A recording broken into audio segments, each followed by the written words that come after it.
Olá, olá, olá, bom dia. São 10h08 desta quinta-feira, dia 6 de julho de 2023. Estamos dando início a mais um Helena e Mário Vitor e Helena aqui para a TV 247. E hoje é um dia muito triste, porque toda essa confusão ocorre no momento em que estamos aqui chocados pela morte do Zé Celso, enfim, é, tudo por tudo que ele representa, por a dramaturgia brasileira, a maneira como ele morreu, assim, de uma maneira muito chocante, era um espírito muito iluminado, não é, Mário Vitor? Uma pessoa à frente do seu tempo, não é?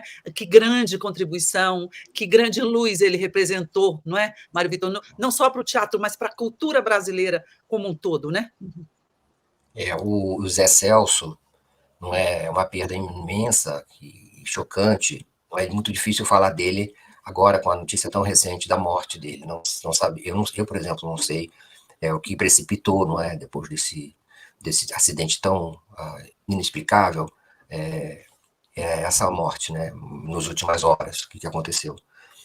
Mas, enfim, todos os veículos estão noticiando, manchetes, e é difícil até avaliar uma personalidade tão grande, né, Helena?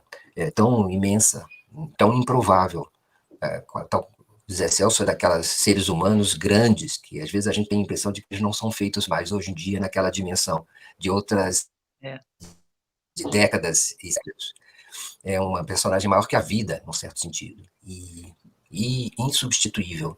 É chocante. Na semana passada, eu participei de duas assembleias com ele no Teatro Oficina para discutir a sucessão dele, para discutir quem seria o herdeiro dramático, político, jurídico dele.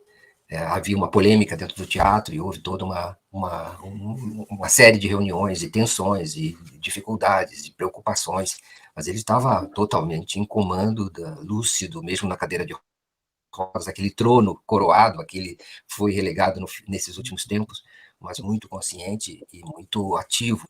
Né? Chegou a passar mal numa das assembleias, porque não entendeu direito o que estava acontecendo, e depois, na assembleia seguinte, estava lá pleno de energia e de conhecimento, em comando.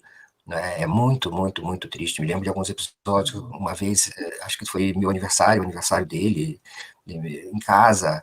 Eu me lembro de uma outra vez dentro do banheiro do Teatro Oficina, fazendo, vamos dizer assim, transgressões durante uma aula, né, que toda a turma se juntou dentro do banheiro, meio que desconstruindo a antiga Casa do Saber, não é? Toda aquela seriedade que havia ali.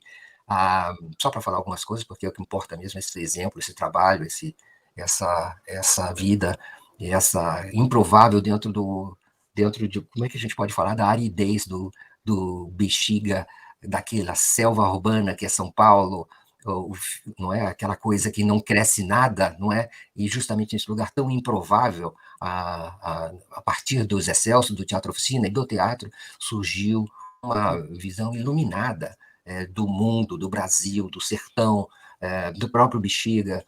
É, Aquilo ali era um brotar de uma floresta no deserto, né? No deserto tão árido como é São Paulo, uma improvável junção de todos os delírios, as ambições e, mais do que tudo, a racionalidade. Eu nunca conheci ninguém tão racional, tão em comando nas suas faculdades de razão como o Zé Celso Martinez Corrêa, a ponto de, enfim, cultivar, como Nietzsche, como Friedrich Nietzsche, o delírio como forma de conhecimento.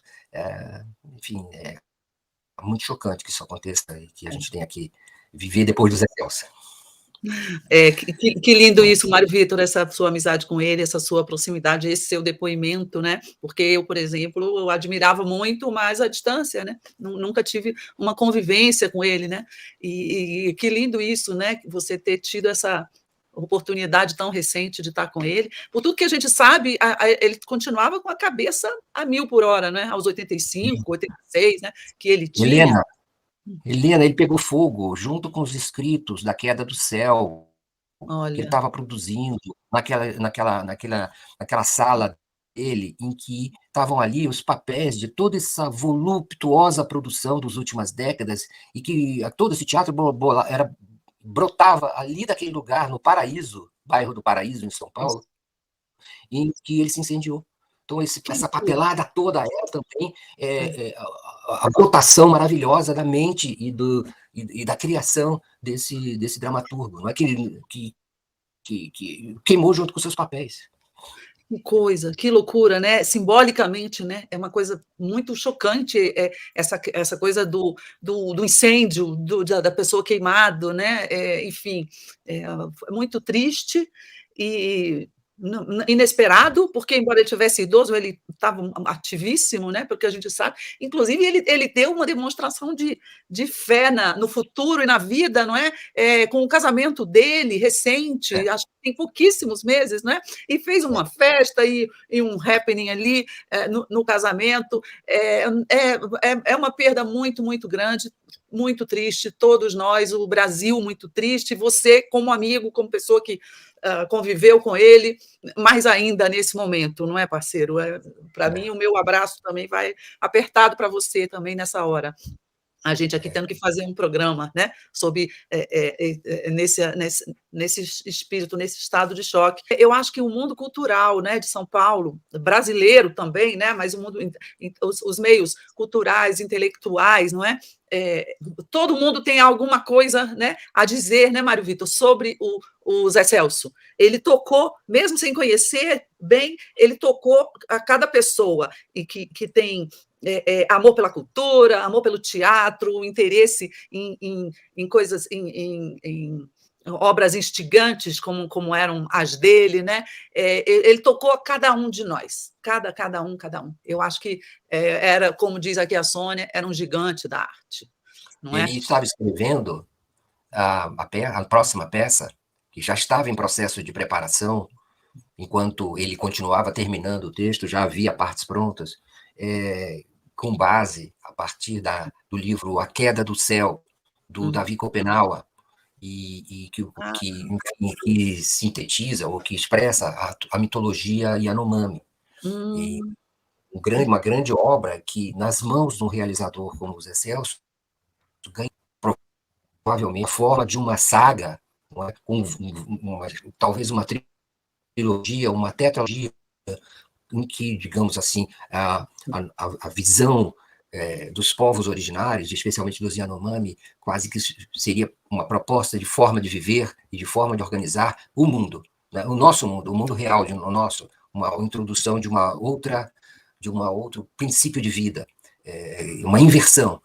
E aí, digamos assim, ele transcendeu em meio a essa mitologia. Isso que talvez seja importante ver o que sobrou disso, se sobrou alguma coisa, conectar o computador dele, para também ele reviver como teatro, né? Reviver como peça um dia, quem sabe. O Zé Celso esteve aqui, eu o entrevistei, aqui não, no Forças do Brasil, eu o entrevistei enfim, foi a última coisa mais jornalística, embora de uma convivência que nós tivemos ao longo de algumas décadas, né? Ele foi responsável por um dia eu virar crítico de teatro. Eu tive essa experiência, né? E um dia o crítico titular da Folha teve que se declarar impedido de criticar uma peça do Zé Celso, porque ele era co-tradutor da peça, junto com o Zé Celso, Hamlet, lá em 90, acho que em 90, 91, e aí eu fui escalado, por recomendação do Nelson de Sá, para ser o crítico daqueles espetáculos. Dali eu nunca mais me recuperei. Entrei em contato com aquilo ali e nunca mais me recuperei. Então, continuou mergulhado naquele mundo, né? Fascinante, né? E tão perto, né? Eu moro ali perto, então era tudo muito fácil, e a Folha, e havia uma o Otávio Frias Filho estava vivo ainda, era uma outra época, era um outro mundo, era um outro Brasil, era uma outra abertura, né? Por incrível que pareça, e então foi isso, uma sucessão de eventos felizes.